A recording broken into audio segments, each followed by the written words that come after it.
विश्व के सभी मेरे साथियों को राजरत्न अम्बेडकर की ओर से जय भीम, नमो बुद्धाय। द बुद्धानीज धम्मा के 31वें भाग में आप सभी लोगों का स्वागत है। कल के भाग में हम लोगों ने देखा कि तथागत बुद्ध ने राजपुरोहित को किस तरह से जवाब दिया। यह जवाब सुनने के बाद राजपुरोहित कैसे निशब्द हो गए, यह हमने कल के भाग में देखा। राजपुरोहित को जवाब देने के बाद, उत्तर देने के बाद, राजपुरोहित के साथ जो मंत्री राजा शुद्धोधन ने भेजे थे, उन मंत्री ने ये सारी बातें सुनने के बाद तथागत बुद्ध से कुछ बातें कही। वो बातें क्या है, चलिए जानते हैं। तथागत बुद्ध के सद्गुणों और ज्ञान से भरपूर, तर्क से भरपूर और सभी तरह से तृष्णा से मुक्त भारी भरकम ऐसी बातें सुनने के बाद इस मंत्री ने तथागत बुद्ध से कहा कि हे तथागत बुद्ध, आपका जो ये धम्म संकल्प है ये उत्कृष्ट है। आपका धम्म संकल्प उत्कृष्ट है। ये अपने आप में उचित है, ये अनुचित बिल्कुल नहीं है। लेकिन जो मौजूदा समय है, इस धम्म संकल्प को पूरा करने का जो मौजूदा समय है, ये गलत है, ये अनुचित समय है। करुणा करना, प्यार करना, ये आपका कर्तव्य है। आपका धम्म सिद्धांत भी यही सिखाता है। तो फिर जिनका कर्तव्य करुणा है, वो अपने वृद्ध पिता को ऐसे दुखी कर कर कैसे जा सकते हैं? वो अपने कर्तव्य से कैसे मुकर सकते हैं? निश्चित रूप से आपकी बुद्धि इतनी तीक्ष्ण नहीं है, निश्चित रूप से आपकी बुद्धि इतनी तेज नहीं है। या तो ये कर्तव्य, धन संपत्ति और सुख का आकलन करने में, परीक्षण करने में आपकी बुद्धि अकुशल है, आपकी बुद्धि सूक्ष्म नहीं है। आप किसी अदृश्य परिणाम को पाने के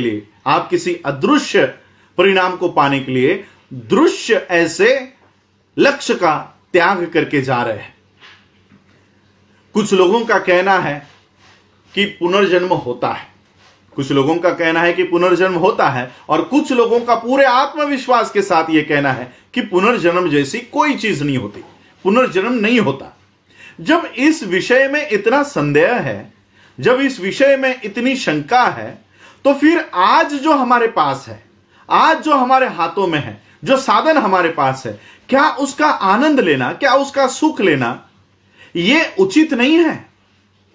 अगर मरने के बाद कोई जिंदगी है, तो जो जिंदगी हमको मिलने वाली है, जो जीवन हमको प्राप्त होने वाला है, हम उसी में आनंदित हो लेंगे। और अगर मरने के बाद कोई जिंदगी है ही नहीं, अगर मरने के बाद कोई जिंदगी ही नहीं है, तो हमें तो बिना कुछ किए हुए, बिना प्रयास किए, बिना कोशिशों के हम लोगों को तो अभी मोक्ष प्राप्त हो गया है, हमको तो अभी मोक्ष प्राप्त हो गया।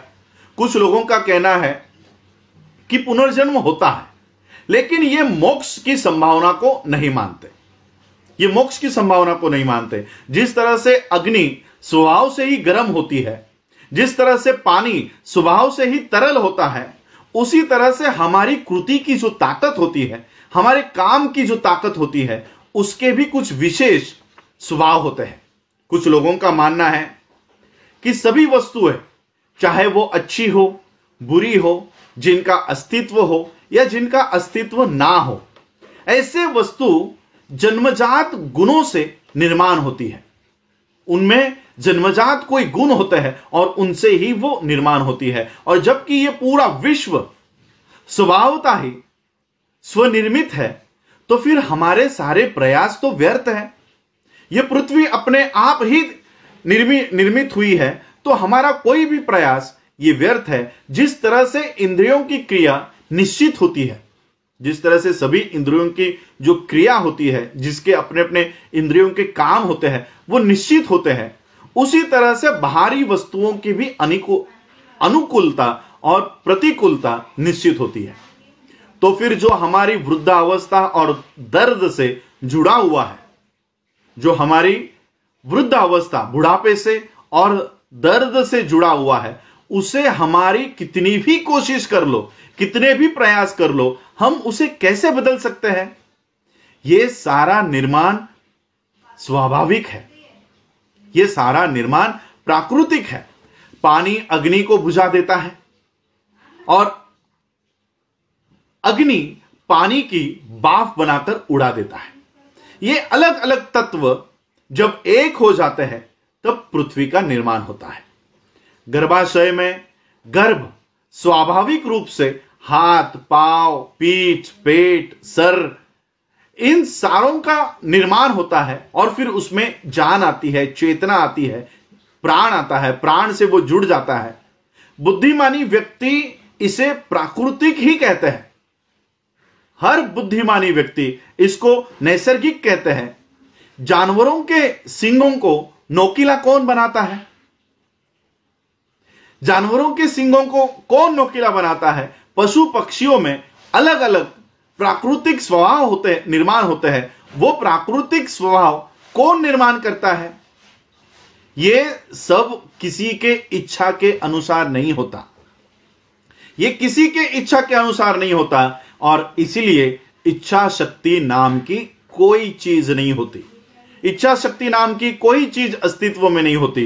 कुछ लोगों का कहना है कि ईश्वर ही सृष्टि का निर्माण करता है। अगर ईश्वर ही सृष्टि का निर्माण करता है तो फिर हमारे प्रयासों का क्या अर्थ है? हमारी कोशिशों का क्या अर्थ रह जाता है? अगर ईश्वर ही पृथ्वी को गतिमान करता है, अगर ईश्वर ही इस पृथ्वी की गति को बढ़ाता है और अगर ईश्वर ही इस पृथ्वी की गति को रोकता है तो फिर हमारे प्रयास सारे व्यर्थ हैं। कुछ लोगों का कहना है कि इंसान का जन्म और मृत्यु ये आत्मा की वजह से होता है। ये आत्मा निर्माण करता है, आत्मा ही उसका कारण है। जन्म के लिए हमें कोई प्रयास करना नहीं पड़ता, जन्म के लिए हमें कोई प्रयास नहीं करना पड़ता, लेकिन मोक्ष के लिए हमको प्रयास करना पड़ता है, हमको कोशिश करनी पड़ती है। इंसान 3 ऋणों से, 3 कर्जों से बंधा हुआ रहता है। अपने पूर्वजों का ऋण, ऋषियों का ऋण और भगवान का ऋण। अपने पूर्वजों का ऋण, नई संतति निर्माण करके वो अपने पूर्वजों के ऋण से मुक्त होता है। विद्या अर्जन करके, ज्ञान प्राप्त करके वो ऋषियों के ऋण से मुक्त होता है और चढ़ावा चढ़ा के, बलि चढ़ा के, होम हवन करके वो भगवान के ऋण से मुक्त होता है। यही नियम क्रमानुसार अगर पालन करते हैं, इसके ऊपर चलते हैं तो हम सही में मोक्ष को प्राप्त कर सकते हैं। यही मोक्ष को प्राप्त करने का असली मार्ग है। इस तरह से जो नियम के क्रम अनुसार कोशिश करता है उसे मोक्ष प्राप्त होता है। तो और जो अपनी ताकत लगाकर प्रयास करता है, कोशिश करता है, उसे व्यर्थ का थकावट होता है और मोक्ष नहीं मिलता, उसे सिर्फ थकावट होता है। और इसलिए हे युवा राजकुमार और इसलिए है तथागत बुद्ध, जो इन नियमों का पालन करेगा उसे ही मोक्ष मिलेगा। और इसलिए इन नियमों का पालन करो ताकि आपको भी मोक्ष मिल सके और राजा भी अपने दुखों से मुक्त हो सके। यही मोक्ष प्राप्त करने का असली मार्ग है। और अगर आप सोच रहे हो कि वन से फिर से गृहस्थ बनने पर आपको बुराइयों का सामना करना पड़ेगा, बुराइयों की आशंका अगर आपके मन में है तो आप इस चिंता से मुक्त हो जाए। आपसे पहले भी बहुत सारे लोग वन से गृहस्थ बने हैं और इसलिए आप इन सारी चिंताओं से मुक्त होकर आप गृहस्थ बन जाए और फिर से एक बार घर लौट आए। मंत्री ने इस तरह से तथागत बुद्ध को ये सारी बातें कही। तथागत बुद्ध ने ये सारी बातें सुनी और बुद्ध ने मंत्री को क्या जवाब दिया ये जानेंगे अगले एपिसोड में। आज आप लोगों ने मुझे सुना, उसके लिए आप सभी लोगों का आभार, धन्यवाद। जय भीम, जय भारत, जय बुद्ध।